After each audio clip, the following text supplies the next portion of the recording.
Hello and welcome to my Career Pathshala friends. Welcome back. बहुत time हो गया आपसे बात किए हुए। अब हम लोग जो इस पोजीशन पर हैं कि अब हमारे साथ कुछ अच्छा होने वाला है। जो बुरा समय था थोड़ा सा वो टाइम के लिए वो निकल चुका है। सुप्रीम कोर्ट का रिजल्ट जो डिसीजन दिया गया है उसके बाद अब नीट काउंसलिंग की बारी आ चुकी है।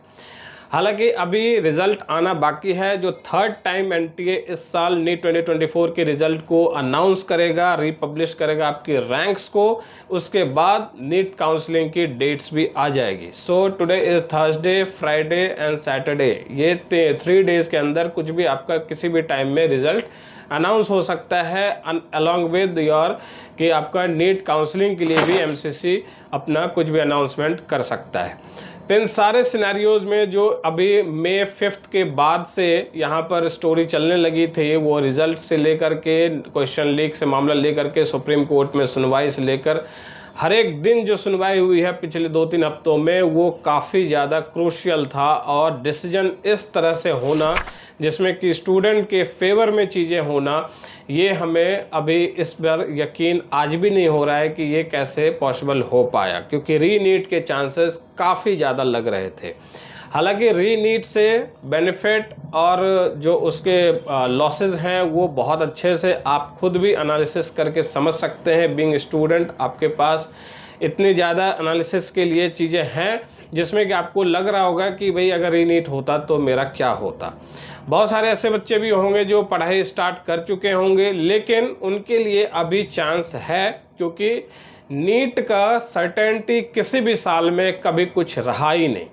चाहे वो आपके डिफ़िकल्टी लेवल हो क्वेश्चन की, चाहे वो आपके आफ्टर नीट के बाद की जो चीज़ें हैं जिसमें रिजल्ट है या क्वेश्चन लीक का मामला है या फिर सेंटर मैनेज होने के बाद बात है। बहुत चीज़ें ऐसे हो जाती हैं जिसमें कि हर एक साल कुछ न कुछ एक्सपेरिमेंटल तरीके से लगता है कि ये साल जो है सो क्या होगा नहीं होगा। क्वेश्चन 1-2 उस तरह से कंट्रोवर्शियल होना ये हर एक साल हमने देखा है। 2016 से लेकर के अभी तक जो नीट कंडक्ट किया जा रहा था, इन बीच में एक भी साल ऐसा नहीं है जो क्वेश्चन कोई भी ऐसा साल में हो कि भाई हाँ पूरी तरह से वो परफेक्टली पेपर आ गया हो। तो सर्टेनिटी किसी भी चीज़ की नीट में नहीं होती है। इसलिए आपको मैं पहले अलर्ट करना चाहता हूँ कि अगर आप ड्रॉप का भी कोई भी अपने चांसेस देख रहे हैं तो अभी बहुत ज़्यादा ये आपके लिए अगले साल का कोई सर्टेन माहौल नहीं है। आपके लिए कोई कॉन्फिडेंशियल एक जो है सो ये नहीं होगा कि कॉन्फिडेंस के साथ आप जा रहे हैं कि 2025 में आप और अच्छा कर जाएंगे, इसकी कोई गारंटी नहीं है। यह भी मैं समझता हूँ कि जो इस बारी की रैंक है, जिस तरह से बच्चों के मार्क्स के ऊपर रैंक्स आए हैं, वो काफ़ी ज़्यादा कॉम्पिटिटिव है। स्टूडेंट जो है सो अपने आप को कहीं भी किसी पोजीशन पे अच्छे मार्क्स वाले, जिसमें कि 640-650 नंबर वाले जो बच्चे हैं, उनकी पोजीशन आज अच्छी नहीं बन पा रही है। अब जो बच्चे जिनका की रैंक अभी बहुत ज़्यादा ख़राब हो गया इस साल में, उन बच्चों के लिए स्पेशली मैं बोलूँगा कि अगर आपका ये सेकंड अटेम्प्ट है, थर्ड अटेम्प्ट है, तो फिर अब आप डिसीजन लेने के लिए अपना माइंड मेकअप कर लीजिए। रीज़न बिहाइंड कि अगले साल फिर क्या होगा इसकी कोई गारंटी नहीं है। इस वजह से इस साल में ही आप कोई न कोई डिसीजन लेना आपके लिए बेहतर होगा, जिसमें कि अगर आप अब्रॉड एडमिशन के लिए भी अपने चांसेस देख रहे हैं तो कोई बुरा नहीं होगा। टाइम मिलेगा आपको, जिसमें कि आप जैसे नीट लिखते हैं तो इसमें आपको 1 साल, 2 साल, 3 साल मैक्सिमम टाइम मिल रहा है। इसके बाद फिर आप एडमिशन ले लेते हैं जब मेडिसिन कोर्स में, तो फिर आगे की जो चीज़ें हैं पीजी के लिए, चाहे आपके और भी रिसर्च फील्ड के लिए, उसके लिए आपकी प्लानिंग स्टार्ट हो जाती है। तो इस पर्पज़ से मैं आपको कह रहा हूँ कि ज़रूरी नहीं है कि इंडिया में ही एडमिशन होता तो बेटर होता। अब्रॉड में भी एडमिशन ले करके आप अपने 6 ईयर 5 ईयर जो भी टाइम आपको मिलेगा उसमें आप अपनी प्लानिंग पीजी करने के लिए, चाहे रिसर्च पीएचडी वगैरह करने के लिए प्लानिंग अपनी कर सकते हैं, उसकी स्ट्रैटेजी बना सकते हैं। बहरहाल जो आप ड्रॉप लेंगे तो नीट प्रिपरेशन के लिए आप ड्रॉप लेंगे, जो कि आपको कहीं से कोई बेनिफिट ज़्यादा नहीं दे पाएगा। मैं इस बात को भी यहाँ मेंशन करना चाहूँगा कि जिन बच्चों का ऐसा एक माहौल है कि जिनका कि 660, 670 आने के चांसेस अगले साल हैं, वो बहुत कॉन्फिडेंट हैं, कुछ मार्क्स से वो रह गए हैं, तो वैसे बच्चे भले ड्रॉप ले सकते हैं, वो अपने चांसेस आगे के साल में देख सकते हैं। लेकिन ऐसे बच्चे जिनका कि 550 नंबर आ रहा है, जिनका कि 520 मार्क्स आ रहा है और उनका बजट डीम्ड के लिए नहीं है या किसी प्राइवेट के लिए बजट नहीं है और वो भी ड्रॉप अगर देख रहे हैं, तो मुझे लगता है कि ये कहीं ना कहीं उनके लिए बेटर डिसीजन नहीं होगा।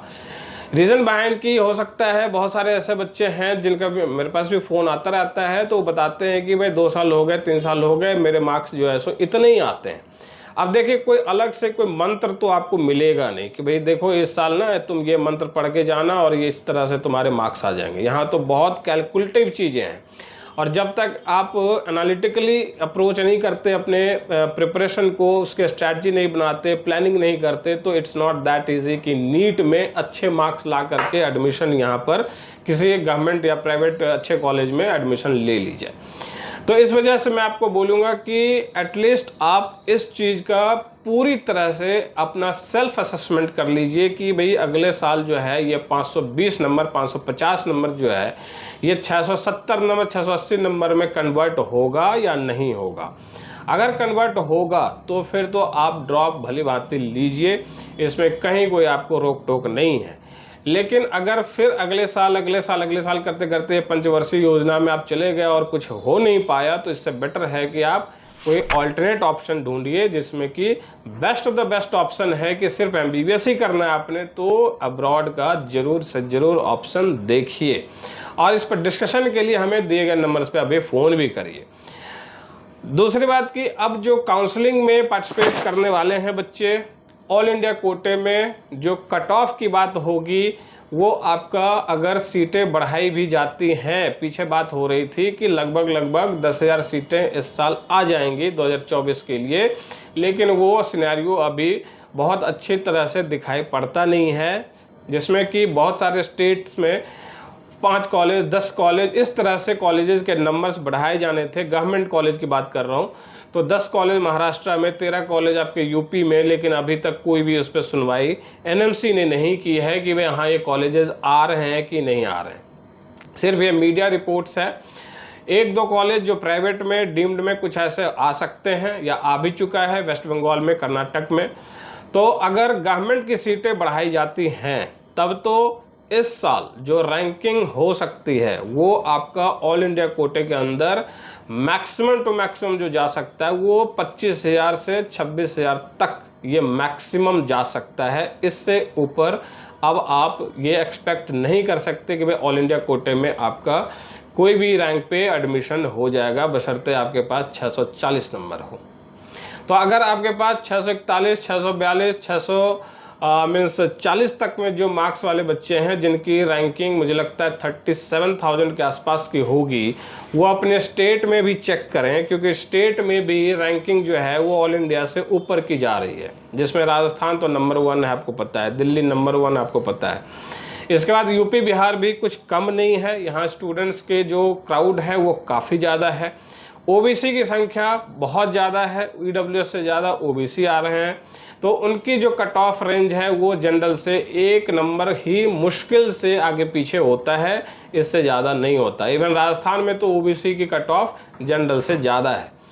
सो सीइंग द ओवरऑल सिनेरियोज कि आप यहाँ पर अपने डिसीजन लेने के लिए बिल्कुल ही तैयार रहिए कि भाई अगर आपको 635 640 के बीच में ऑल इंडिया कोटे में या स्टेट कोटे में अगर कुछ मिल सकता है तो लीजिए, नहीं मिलता है तो फिर आप प्राइवेट के लिए भी ट्राई करें, जिसमें कि केरल और कर्नाटक में आपको अच्छे कॉलेजेस और एक ठीक ठाक फीस में कॉलेज मिल जाएगा। तो अगर आपके चांसेस इस तरह से बनते हैं कि भाई स्टेट के अंदर ही, अपने स्टेट के अंदर ही आपके अच्छे कॉलेजेस हैं, जिसमें कि जैसे आप यूपी की बात करें तो 1-2 कॉलेज छोड़ करके बाकी जगह तो लेने लायक नहीं होता, लेकिन ठीक है यूपी के अंदर आपको अगर मिलता है तो फिर वहाँ आप ले सकते हैं। बहरहाल अगर आपको अच्छे कॉलेज जैसे स्टेट कर्नाटक में मिलता है तो आप ले सकते हैं। केरल में फ़ीस की वजह से आप जाते हैं, और कोई कॉलेज का मैं आपको बहुत ज़्यादा कोई रैंकिंग ऐसे कंपैरेटिवली नहीं बता सकता, क्योंकि वहाँ पे चीज़ें थोड़ी सी अलग हैं कि भाई 7.5 लाख की फ़ीस है तो एडमिशन बच्चे लेने के लिए चले आते हैं। तो इस तरह से ही आपके प्लानिंग्स होंगे।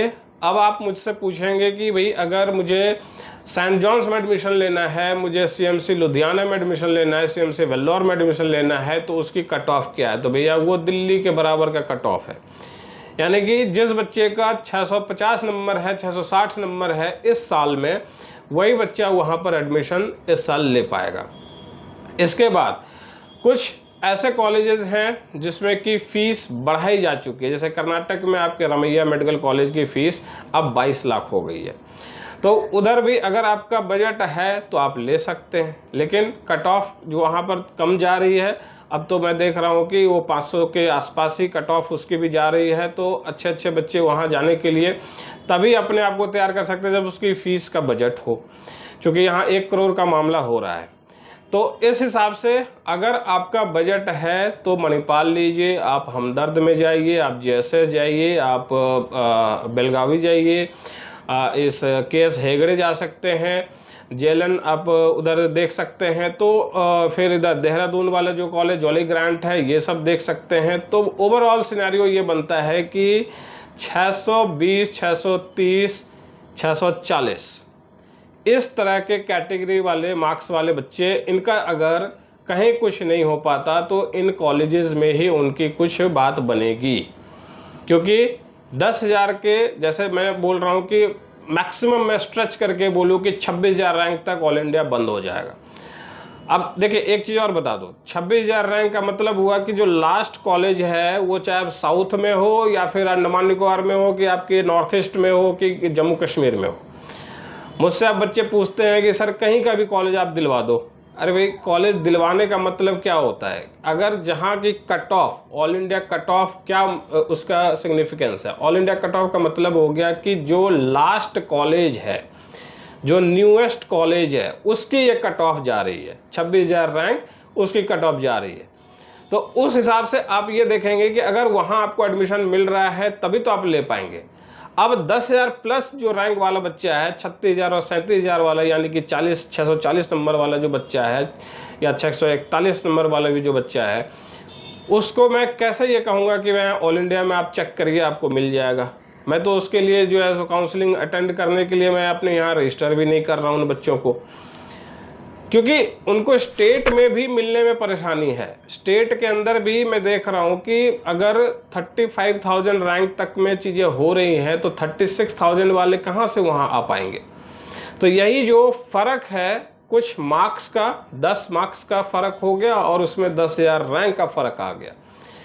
दैट इज़ द रीज़न जहाँ पर कि मैं आपको अलर्ट कर रहा हूँ कि कहीं भी इस तरह से आप किसी से भी बात करके और रजिस्ट्रेशन मत करवा लीजिए, किसी से भी बात करके कहीं बुकिंग मत करवा लीजिए। किसी भी गवर्नमेंट कॉलेज में कोई कोटा नहीं होता, जो भी होता है वो आपके काउंसलिंग से ही होता है। So this is the alert message for them.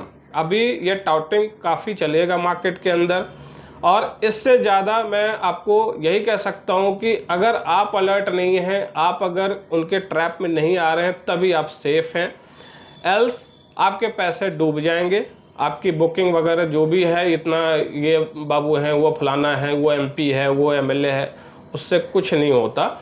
जो भी चीज़ें हैं, आप एक एक साल का रिज़ल्ट देख लीजिए काउंसलिंग की, आप जो है सो उसके बाद के first round, second round, third round, fourth round, जो स्पेशल स्ट्रे राउंड, सबके रिजल्ट्स आप देखिए कि क्या वहाँ पर किसी भी तरह की एक एम्बिगिटी है कि भाई हाँ किसी भी अरे गरे को ऐसे ही एडमिशन मिल जाता है या कम मार्क्स पे किसी को एडमिशन मिल जाता है। ऐसा नहीं है, क्योंकि ये डिजिटल एरा है और डिजिटली चीज़ें बहुत स्ट्रॉन्ग हैं, जिसमें कि selection of a student, recruitment of a student in a particular medical college will be based upon the rank and NEET score only.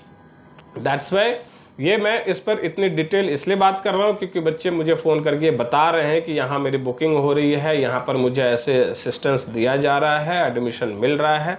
That's why. तो अब काउंसलिंग के लिए जो आपको ज़रूरत है वो इन सारे डॉक्यूमेंट्स की ज़रूरत है, जो आपकी तैयारी इसमें होनी चाहिए। अगर आप कोई सर्टिफिकेट होल्डर हैं जिसमें रिजर्वेशन की बात आएगी, जैसे EWS की बात है, चाहे आपकी OBC, SC, ST कोई भी, तो इस तरह के डॉक्यूमेंट्स आपके पहले से रेडी होने चाहिए। इवन स्टेट के लिए जो आपका एक प्रोसीजर है उसकी भी तैयारी आपकी पहले से हो जानी चाहिए, क्योंकि जो कॉमन डॉक्यूमेंट्स हैं वो यही सब होते हैं काउंसलिंग के टाइम एंड एडमिशन के टाइम।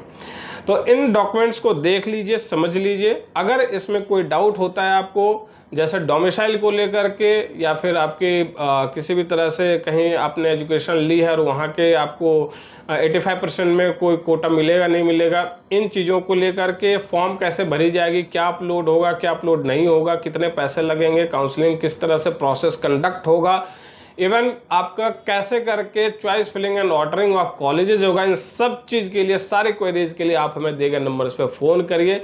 हमारा रजिस्ट्रेशन ऑन हो चुका है और काउंसलिंग में असिस्टेंस के लिए माय करियर पाठशाला हर एक साल बच्चों को बेहतर से बेहतर सर्विसेज देती है। तो बने रहिए माय करियर पाठशाला के साथ for latest update on NEET counselling and application to admission, आपको हम करके देंगे। Thank you so much for watching.